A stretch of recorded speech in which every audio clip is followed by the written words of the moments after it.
வணக்கம். இந்த காணொளியில் எழுத்தாளர் புதுமைப்பித்தன் அவர்கள் எழுதிய கடிதம் அப்படிங்கிற சிறுகதையை பற்றி நம்ம பார்க்க போகிறோம். அது என்ன கதைக்கு தலைப்பாக கடிதம்னு பேர் வச்சுருக்காரு, இது கதையா கடிதமா அப்படின்னு சொல்லி நீங்கள் கேள்வி கேட்கக்கூடாது. ஏன்னா இது கதை தான். இந்த கதையில் சிங்காரவேலு அப்படின்னு சொல்லி ஒரு எழுத்தாளர் வருவார். அவரை வச்சு தான் இந்த கதையை முழுக்க முழுக்க இருக்குது.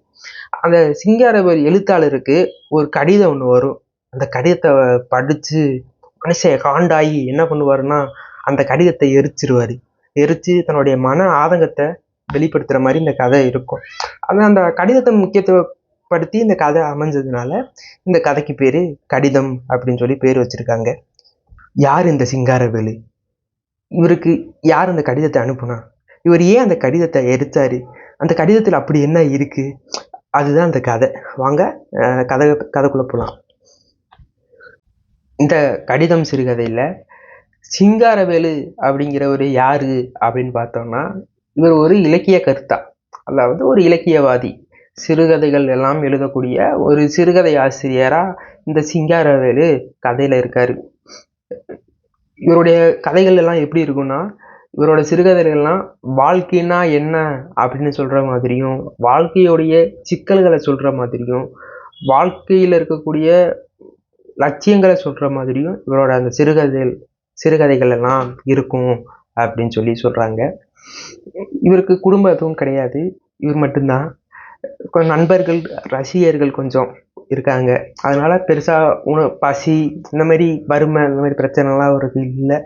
அதனால் இப்படி இருக்க கதைகள் எழுத இந்த மாதிரி இவருடைய வாழ்க்கை போய்கிட்டு இருக்கு. இப்படித்தான் ஒரு கதை எழுதிக்கிட்டு இருக்காரு. ஒரு வாரம் ஆச்சு அந்த கதையை இவரால் கதையை தொடங்கிடுவார். ஒரு சிறுகதை தொடங்கிடுவார்.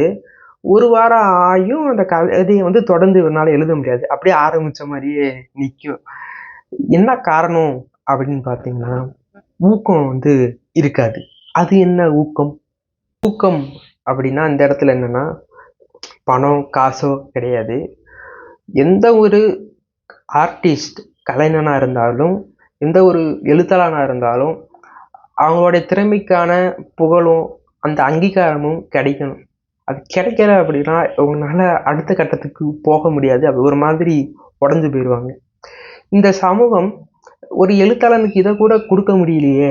அதாவது இல்லாத பொல்லாததெல்லாம் சொல்ல வேணாம், ஒரு படைப்பில் என்ன இருக்குது, இது நல்லா இருக்குது, என்ன இருக்கோ அது நல்லா இருக்குது அப்படி கூட சொல்லலாம்ல. அது கூட சொல்கிறதுக்கு தைரியம் இல்லாத ஒரு கோழைத்தனமான இந்த சமூகத்துக்கு கதை எழுதி என்ன புண்ணியம், என்ன ஆக போகுது அப்படிங்கிறது தான் அந்த எழுத்தாளர்களுடைய இந்த மனநிலையாக இருக்குது. ஆனால் இந்த சிங்காரவேலு அந்தளவுக்கு மனசு உடஞ்சி போகலை. ஓரளவு தைரியமாக எழுதுறாரு. அதாவது கொஞ்சம் நம்புகிறாரு. இந்த சமூகம் மேலே கொஞ்சமாவது நம்பிக்கை வச்சு கதைகளை எழுதுறாரு. இருந்தாலும் ஒரு மனக்கசப்பு, தன்னுடைய என்னதான் தைரியமாக எழுதினாலும் ஒரு மனக்கசப்புனால இவர்னால ஒரு கதை ஒன்று எழுதிட்டு அப்படியே தொடர முடியலன்னு சொன்னேன்ல, தொடர்ந்து எழுத முடியல அப்படின்னு வச்சிடுறாரு. வெத்தலையை போட்டு போட்டு துப்பிக்கிட்டே இருப்பார். என்னமா பண்ணி பார்ப்பாரு, அந்த கதையை இவரால் எழுதவே முடியாது. சரி போ அப்படின்னு சொல்லிட்டு பேனாவையும் அந்த பேப்பரையும் காகிதத்தையும் கீழே போட்டுட்டு தானியில் சாஞ்சிட்டு அப்படியே உட்காந்து வெத்தலையை போட்டுட்டு இருப்பார். அப்போ தான் இவரோட நண்பர் ஒருத்தர் சுந்தரம் அப்படின்னு சொல்லிட்டு ஒருத்தர் வருவார். 5 மணி ஆயிடுச்சு, வெளியில் போகலாமா அப்படின்னு சொல்லி சிங்காரவேலை கேட்பார். வெத்தலையை போடியா அப்படின்னு சொல்லி சிங்காரவேலை எடுத்து கொடுப்பாரு. அப்போ தான் இந்த கதையை எடுத்து பார்ப்பார் அந்த சுந்தரம் அப்படின்றவர். பார்த்துட்டு, இன்னியா கதை அப்படியே இருக்குது, ஆரம்பம் நல்லா இருக்குது, இன்னும் முடிக்கலையா, அதை சீக்கிரம் முடியா அப்படின்னு சொல்லி சுந்தரம் சொல்லுவார்.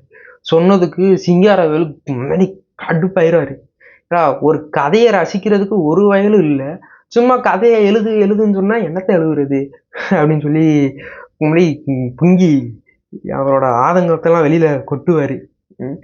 அதாவது ஒரு கதை நல்லா இருக்கு அப்படின்னு சொல்றதுக்கு ஒரு நாலு பேராவது எனக்கு வேணும். ஒன்றுக்கு ஆகாத கழுதைகளை கூட சுற்றி வச்சுக்கிட்டு என்ன செய்யறது அப்படின்னு சொல்லிட்டு புலம்புறாரு சிங்காரவேலு. உடனே சுந்தரம் சொல்றாரு, ஐயா உங்க கதையை ரசிக்கிறதுக்கு நாங்களாம் இல்லையா அப்படின்னு சொல்லி கேட்குறாரு. யோ நீ என்னோட சிநேகிதன், என் மேலே உனக்கு ஒரு பிரம்மை இருக்கு, நான் என்ன எழுதுனாலும் என்ன பண்ணாலும் உனக்கு பிடிக்கும். ஒரு 3வது மனுஷன் இதுவரை சொல்லியிருக்கானா என் கதையை படிச்சுட்டு நல்லா இருக்கு அப்படின்னு சொல்லியிருக்கானா? சரி, அதை கூட இப்படி நான் கதை எழுதுறேன் அப்படிங்கிற விஷயம் இங்கே எத்தனை பேருக்கு தெரியும் அப்படின்னு கேட்குறாரு. சுந்தரம் ஒன்றும் சொல்ல மாட்டார், பாட்டுக்கு இருப்பார். இப்போ என்னத்த கதை எழுதி என்ன செய்ய, வா போவோம் அப்படின்னு சொல்லிட்டு வெளியில் கிளம்பி போகிறாங்க சுந்தரமும் எழுத்தாளர் சிங்காரவேலுவும். இப்படி போகிறாங்க. இப்படி சிங்காரவேலோட வாழ்க்கை இப்படி போய்கிட்டு இருக்கு. ஒரு 5-6 நாள் கழிச்சு என்ன ஆகுதுன்னா, இந்த சிங்காரவேலுக்கு அந்த ஒரு கடிதம் வரும். தபால்காரன் கொடுத்துட்டு போவான்.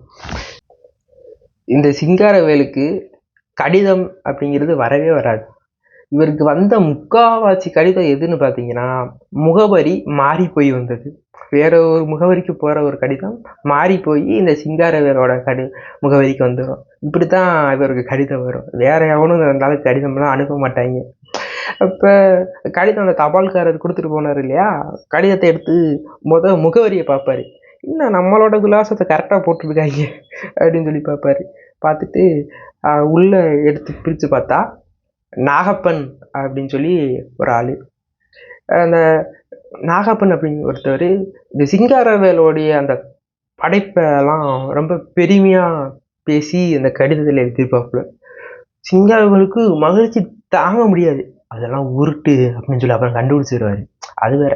அப்புறம் அதுக்கு முன்னாடி கண்டுபிடிக்கிறதுக்கு முன்னாடி தன்னுடைய படைப்புக்கு பெருமையாக பேச, தன்னுடைய எழுத்தை சிறப்பாக பேசுறதுக்கு இங்கே யாருமே இல்லையே அப்படின்னு ஏங்கிக்கிட்டு இருக்கக்கூடிய இந்த நேரத்தில் சிங்காரவேலுடைய அந்த படைப்புகளை பெருமையாக பேசி அந்த கடிதம் வந்தோடனே படித்து மாதிரி ரொம்ப ஷாக் ஆயிடுவார்.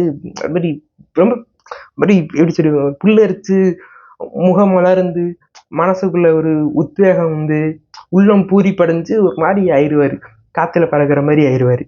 அதில் நாகப்பன் என்ன எழுதியிருப்பாரு அப்படின்னு பார்த்தீங்கன்னா, அது எப்படி பயங்கரமாக உருட்டிருப்பாரு சிங்காரவேலு. ஐயா, உங்களோட சிறுகதைக்கு முன்னாடி இலக்கியத்துக்கு சிறுகதைக்கு நிகரான ஒரு இலக்கியம் தமிழ் இலக்கியத்திலே இல்லை. இல்லை தமிழ் இலக்கியமா, உலக இலக்கியத்திலே இல்லை அப்படின்னு ஒரே படா போட்டிருப்பாரு. எனக்கு ஆங்கிலம் கொஞ்சம் தெரியும். நான் என்னோட அறிக்கை வச்சு பார்க்கும்போது உங்கள் இலக்கியத்துக்கு நிகரான இலக்கியம் தமிழ் இலக்கியத்திலையும் கிடையாது, உலக இலக்கியத்திலையும் கிடையாது அப்படிலாம் சொல்லியிருப்பாரு. அப்புறம் உங்களோட சாலாவின் சங்கடங்கள் அப்படின்னு உங்கள் சிறுகதை இருக்கே, அப்பா அதெல்லாம் எப்படிப்பட்ட சிறுகதை தெரியுமா, அந்த சிறுகதையோட பெருமை அருமை எல்லாம் நான் சொல்றதுக்கு எழுத்துல எழுதுறதுக்கு என் மனசை நினைக்கிறதெல்லாம் அந்த எழுத்துல எழுதுறதுக்கு அந்த எழுத்து ஞானம் எனக்கு இல்லை. அது மட்டும் இருந்துச்சுன்னா நான் எழுதியிருப்பேன். அந்த சாலாவின் சங்கடங்கள் அந்த சிறுகதையை பற்றி நான் மனசுல என்னென்னலாம் பெருமையாக நினைச்சு வச்சிருக்கணும்னா அதை எல்லாத்தையும் நான் எழுதியிருப்பேன். நான் எழுத முடியல.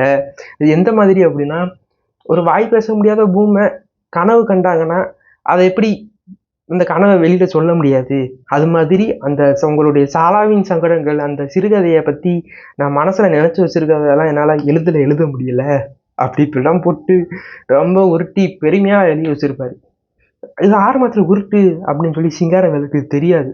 பார்த்து அரண்டு அப்படியே மகிழ்ச்சி அடைஞ்சு அந்த கடிதத்தை ஒரு 100 வாட்டி படித்து பார்த்துருப்பாரு. படிச்சவே திரும்பி படித்து பார்ப்பாரு.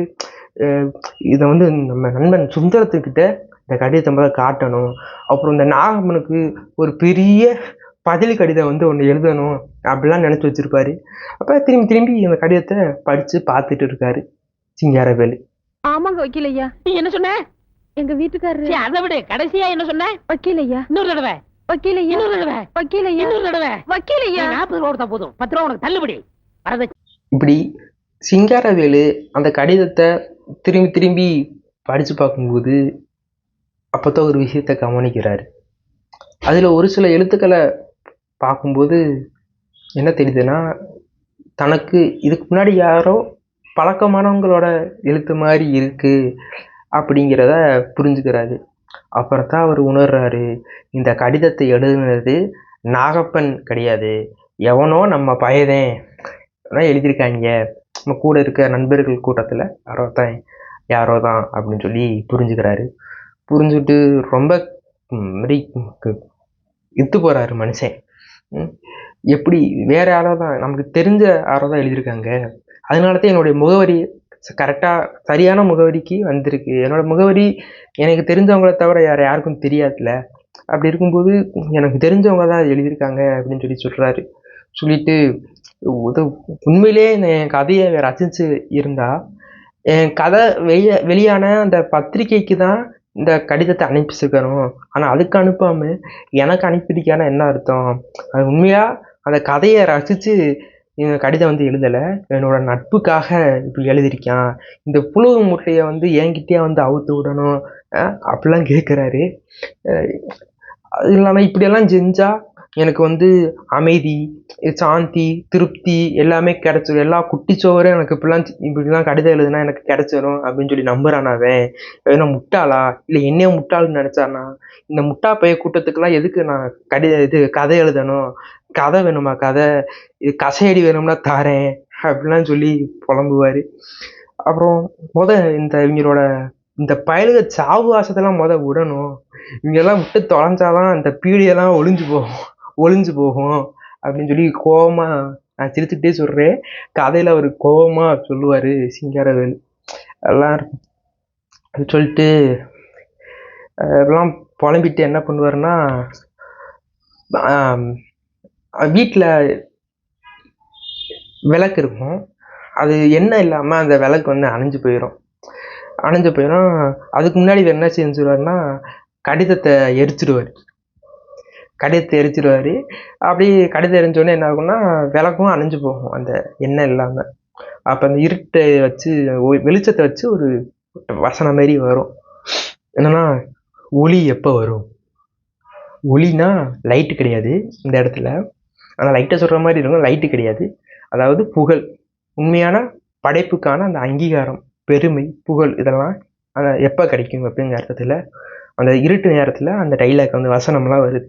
ஒளி எப்போ வரும்? அது வரை காத்துட்டு இருக்கணுமா? இல்லை, அந்த ஒளி வர வர காத்துக்கிட்டு இருக்கணும்னு அவசியம் இல்லை. அதுவரை நான் இருக்கணும்னு அவசியம் இல்லை, என்னோட படைப்புகள் இருந்தாலே போதும் அப்படின்னு சொல்லி இந்த கதை முடியுது. அதாவது நான் ஒரு நல்ல படைப்பாளன் இறந்த பின்னாடி கூட அவனுடைய படைப்புகள் வாழும். அதே மாதிரி ஒரு நல்ல கலைஞன், ஒரு நல்ல படைப்பாளன் போலியான புகழை எப்பவும் விரும்ப மாட்டான். இதுதான் இந்த கதை. இவ்வளோ நேரம் பொறுமையாக கேட்டதுக்கு நன்றி.